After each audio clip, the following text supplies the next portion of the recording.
perkembangan pola perdagangan komoditas strategis Provinsi Bali tahun 2019.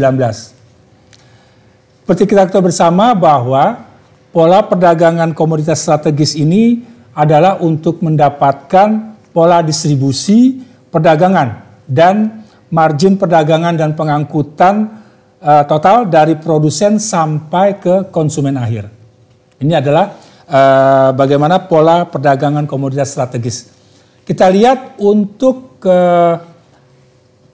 komoditas beras, ya.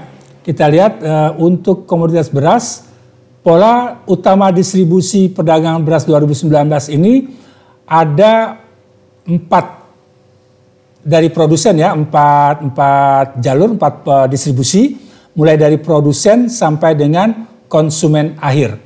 Ya, kita lihat di sini dari produsen ke distributor ada kenaikan harga 2,97%. Kemudian mencapai pedagang grosir 4,57% dan pedagang eceran 7,79%. Sehingga dari rantai perdagangan tersebut MPP total ataupun margin perdagangan dan pengangkutan total untuk komoditas beras selama tahun 2019 mencapai 16,06% atau terjadi penurunan 3,66% jika kita bandingkan untuk pola distribusi beras pada tahun 2018.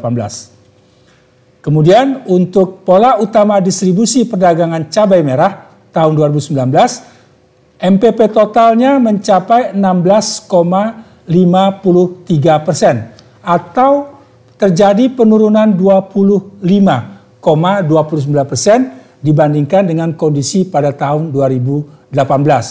Kalau kita perhatikan alur distribusi perdagangan cabai mulai dari produsen sampai dengan konsumen akhir hanya melewati pedagang pengencer yang terjadi kenaikan harga sebesar 16,53%. Dari MPP total untuk komoditas cabai merah selama tahun 2019 mengindikasikan Provinsi Bali untuk cabai merah ini tercatat menjadi yang terendah secara nasional. Margin perdagangan dan pengangkutan untuk komoditas cabai merah. Kemudian untuk komoditas berikutnya yaitu komoditas bawang merah.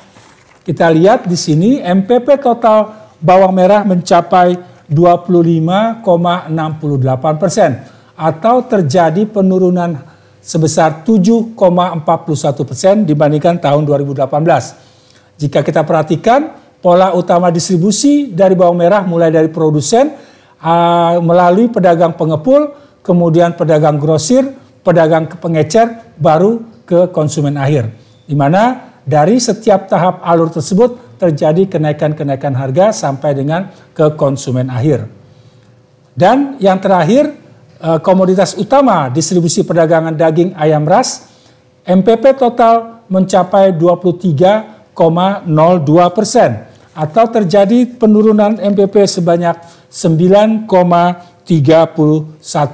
dibandingkan dengan kondisi tahun 2018. Alur utama distribusi dari komoditas daging ayam ras melalui produsen hanya melalui distributor sebelum mencapai konsumen akhir yang terjadi kenaikan harga 23,02%. Dari keempat komoditas utama yang sudah kita lihat bagaimana pola perdagangan komoditas tersebut, hampir semua MPP ataupun margin perdagangan dan pengangkutan keempat komoditas tersebut terjadi penurunan dibandingkan dengan komoditas yang sama pada kondisi tahun 2018. Demikian untuk indikator terkait dengan pola komoditas strategis Provinsi Bali pada tahun 2019.